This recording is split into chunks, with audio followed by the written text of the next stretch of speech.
Jadi kalau sebelumnya menjaga jarak yang sama dengan seluruh entitas politik, kalau sekarang kami menjaga kedekatan yang sama. Oh, gitu. Menjaga Menarik kedekatan ini saya kira. Ya, kalau dulu kami kenal dengan istilah menjaga jarak yang betul. sama dengan seluruh baik itu kandidat maupun partai politik.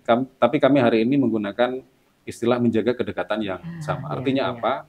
Semua partai politik, semua kandidat itu akan kami layani semaksimal mungkin sesuai dengan tugas pokok dan fungsi kami sebagai penyelenggara. Sampai hari ini itu sebatas memberikan sosialisasi saja. Sambil kami sampaikan upaya-upaya kami kolaborasikan pasti sebagai mitra penyelenggara pemilu dengan Bawaslu ketika kami turun, terutama ke pemilih pemula ini. Jadi edukasi politik itu kami lakukan.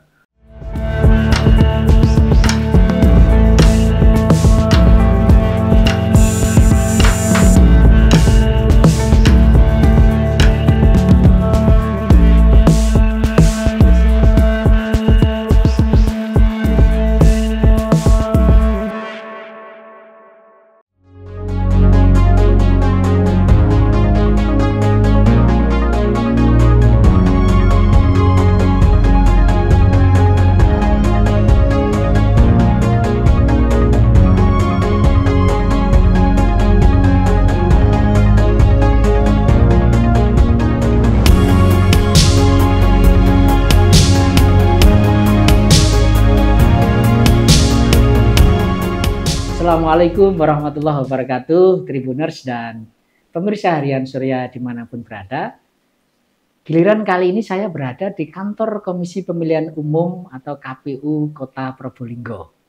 Kita ingin tahu update terkini tentang persiapan KPU menyambut Pilkada Serentak 2024. Tentu saja kita berharap pemilu Pilkada Serentak 2024 berjalan lancar, damai, aman gitu, dan partisipasi pemilih meningkat dibanding pemilu sebelumnya. Nah, untuk itu sekarang saya sudah berada di kantor KPU. Bersama saya ada Mas Radvan Faisal, Ketua KPU Kota Probolinggo. Assalamualaikum warahmatullahi wabarakatuh. Waalaikumsalam warahmatullahi wabarakatuh.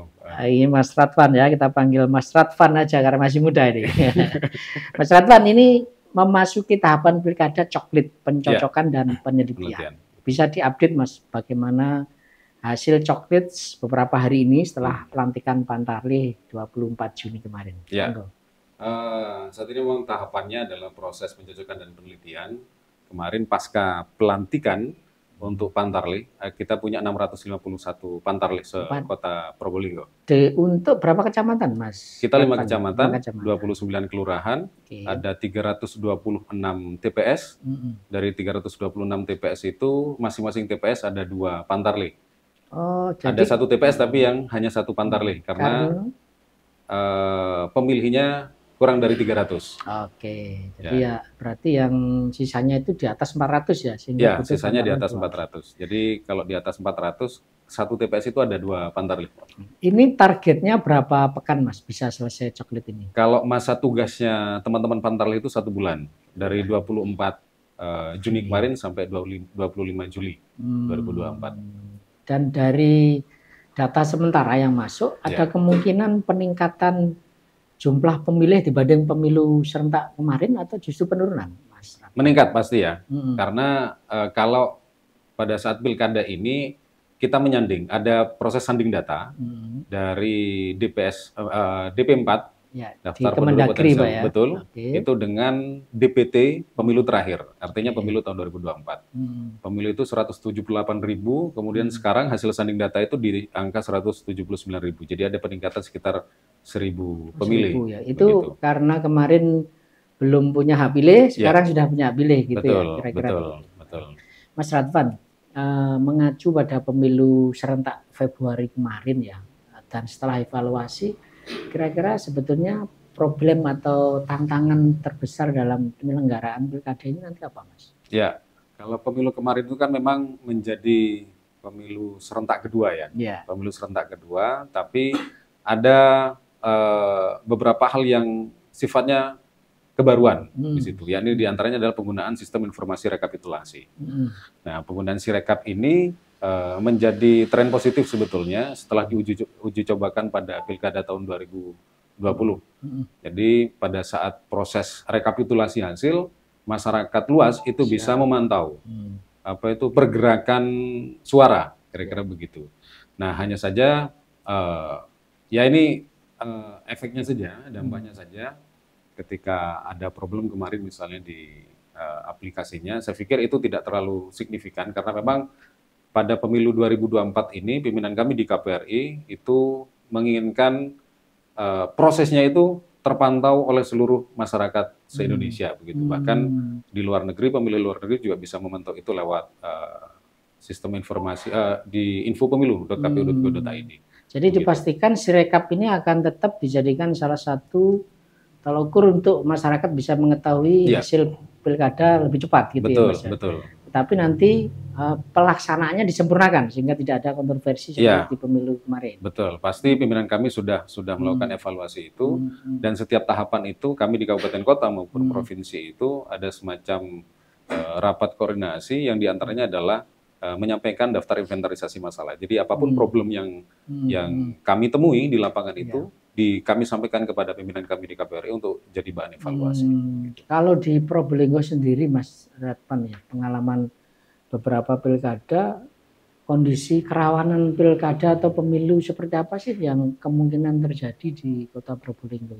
Ya, Kota Probolinggo selayaknya kota-kota apa itu? Metropolitan ya, bisa dikatakan begitu. Betul, itu rata-rata kan banyak daerah urban begitu kan? Iya, betul. Jadi lebih dinamis dari latar belakang masing-masing pemilih. Kita punya pengalaman tidak mengenakan pada tahun 2013 pada satu pilkada sehingga Kota Probolinggo pasca itu masuk zona merah. Dan alhamdulillah di pilkada 2018 itu tidak terulang. Kami berharap di 2024 juga tidak ada peristiwa yang kemudian mengganggu stabilitas, mengganggu kondusivitas, dan itu bukan hanya tugas kami sebetulnya sebagai penyelenggara pemilu, tapi tugas banyak entitas, terutama pelaku-pelaku demokrasi. Ya, saya kira partisipasi masyarakat itu penting untuk menyukseskan pilkada ini kan. Betul. Mas Radwan, terkait partisipasi, bagaimana upaya KPU untuk lebih melibatkan masyarakat dan kita berharap partisipasi di pilkada nanti meningkat dibanding pemilu Februari kemarin. Ya, yang pasti sosialisasi menjadi tahapan penting dalam proses penyelenggaraan pemilu maupun pemilihan, terutama dalam konteks pilkada ini. Jadi kami mengenal ada 3 term itu Pak Un. Dalam proses sosialisasi itu pre-election, post-election, dan juga election period. Pre-election itu sebelum pelaksanaan pilkada, kemudian election period pada saat pelaksanaan pilkada, maupun post-election, itu setelah pilkada berlangsung. Dan setiap fase itu sosialisasi itu menjadi tahapan yang tidak pernah putus. Ada atau tidak ada penyelenggaraan itu selalu kami lakukan. Jadi kami ada 11 segmen yang kami sasar dalam proses sosialisasi itu, diantaranya pemilih pemula, pemilih pemuda, agamawan, kemudian pemilih perempuan, pemilih komunitas, termasuk warganet, marginal, berkebutuhan khusus, kemudian ada 11 itu yang kemudian kami sasar. Selain itu, kami juga tidak hanya sifatnya itu kami mendatangi begitu ya, tidak hanya dalam proses dialog saja, kami juga ada feedback dari masyarakat ketika misalnya masyarakat mau datang kantor KPU, mau mengakses informasi apapun, itu kami buka seluas-luasnya. Kami punya rumah pintar pemilu sebagai pusat ataupun sarana edukasi, terutama kepada pemilih pemula. Jadi rutin kami dulu itu bersurat kepada sekolah-sekolah begitu. Ya. Sasaran kami memang yang paling utama adalah pemilih pemula. Pemilih pemula. Betul. Meskipun kalau dari persentase itu ada di angka 10-15% dari jumlah pemilih, tapi menurut kami ini adalah signifikan. Karena memang pemilih pemula itu perlu penetrasi lebih kuat begitu. Dan meninggalkan kesan yang bagus ketika nanti harus berlanjut di pemilu selanjutnya. Ya. Termasuk kami beberapa kali menyelenggarakan event itu, diantaranya KPU Mini Festival begitu. Jadi kami lakukan analisis apa sih yang diinginkan oleh pemilih pemula ini. Biasanya mereka itu hobinya apa, kemudian kecenderungannya apa, Misalnya kemarin kami kerjasama dengan Dewan Kesenian itu, kita bikin kegiatan yang namanya KPU Minifest itu dengan lomba apa stand up komedi dan juga lomba puisi. Kreatif sekali ya. Itu jadi menggugah gairah teman-teman pelajar untuk turut serta. Oh ternyata KPU ini seperti ini. Oh ternyata pemilu itu seperti ini. Oh pemilihan seperti ini. Jadi membangun awareness dari apa itu teman-teman pemilih itu. Ya. Mas Redvan, ekses positif kalau pemilu atau pilkada itu menarik antusiasme masyarakat, ada ekses negatifnya juga, perang disinformasi cukup masif gitu ya, betul. Terutama di media sosial gitu ya, perang negatif campaign itu ya, nah itu saya kira perlu juga diantisipasi gitu ya. Upaya KPU sendiri untuk masuk ke ranah dunia maya seperti apa, Mas? Jadi kami punya media sosial, kami punya akun yang dikelola KPU Probolinggo, Mas. Ya, akun resmi kami. Selain laman itu semua platform yang banyak pengikutnya, misalnya seperti Instagram, Facebook, kemudian X, kemudian TikTok, termasuk juga YouTube, kami kelola dengan baik. Meskipun kami menyadari, jadi hari ini kan orang mudah bikin media, begitu. Iya, betul. Semua orang bisa bikin media sekarang. Termasuk warganet itu bikin apa itu akun-akun begitu kan. Dan publik itu justru lebih apa itu lebih tertarik untuk mengikuti, untuk kemudian menyerap informasi dari akun-akun itu daripada akun resmi lembaga. Nah, karena memang kami menyadari positioning semacam itu, tentu kami harus berkolaborasi.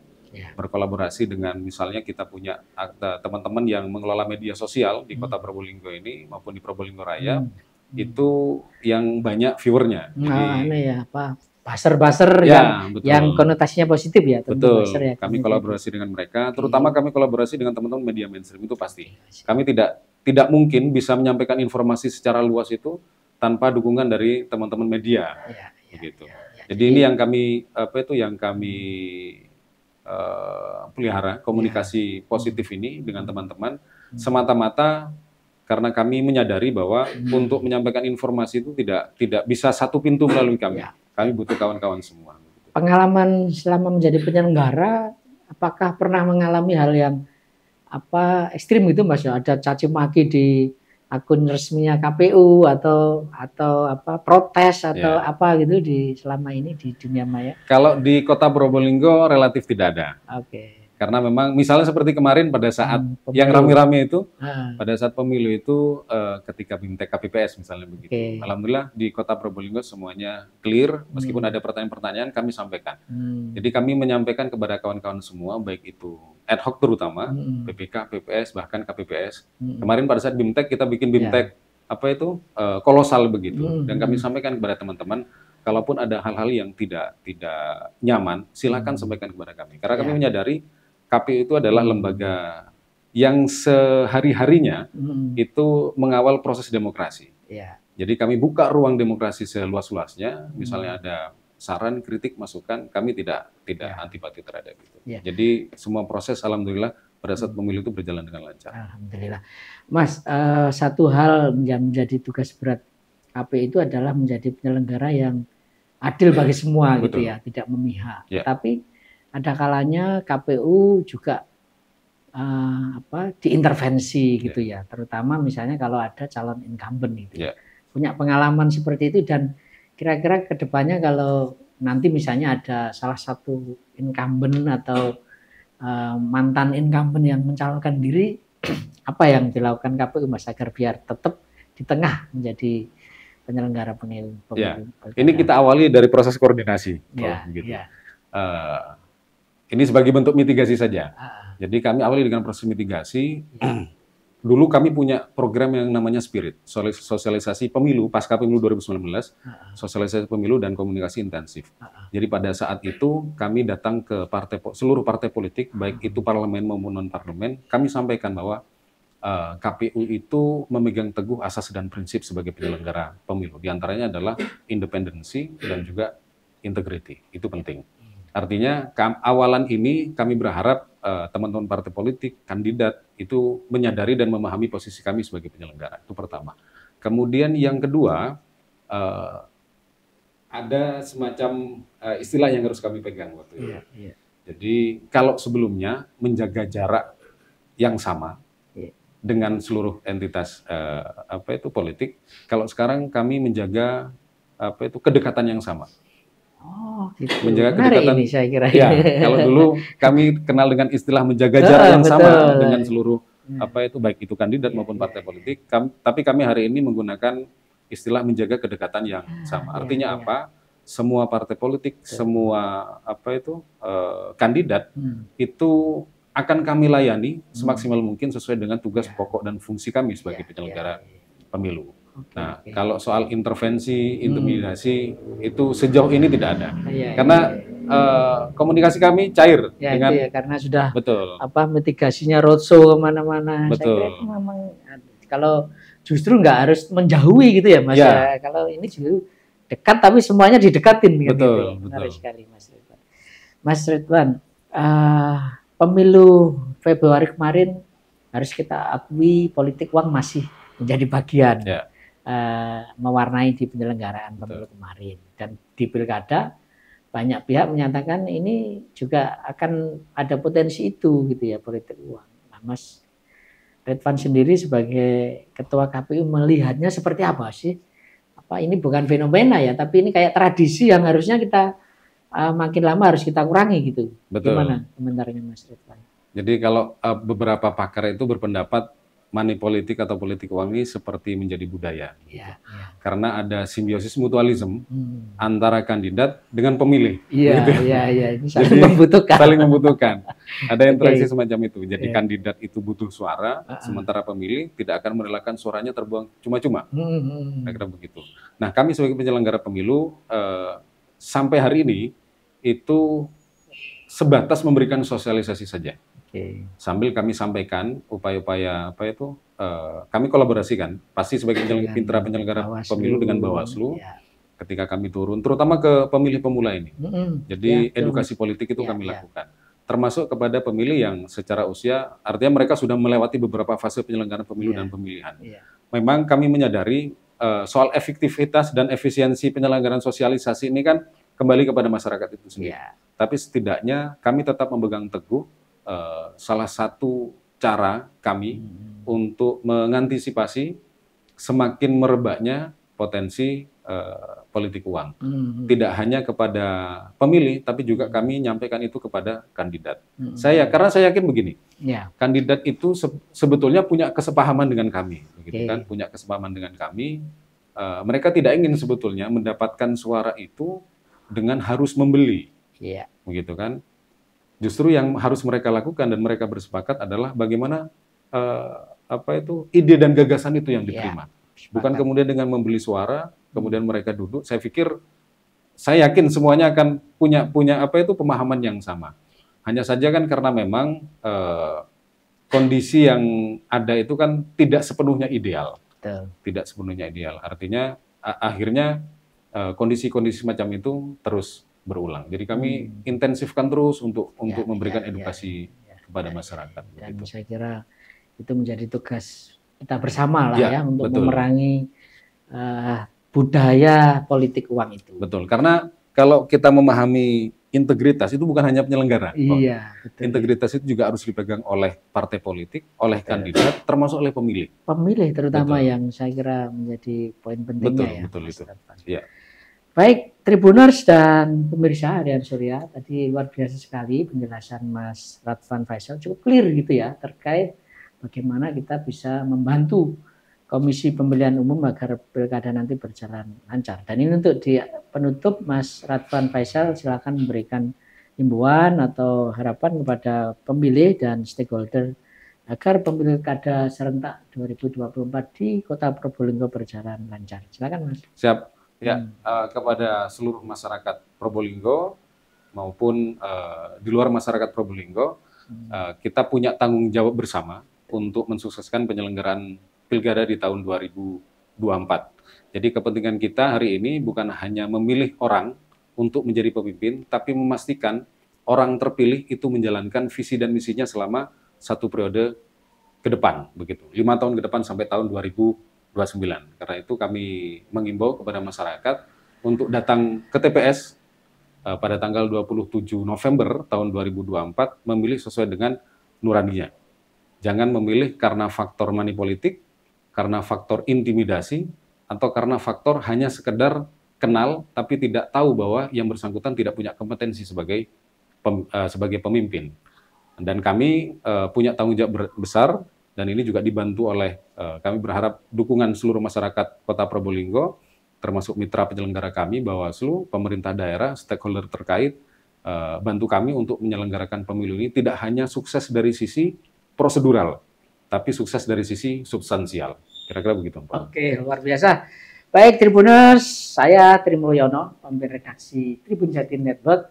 Mohon pamit dulu, sampai ketemu dengan tokoh-tokoh luar biasa seperti Mas Radvan Faisal di lain kesempatan.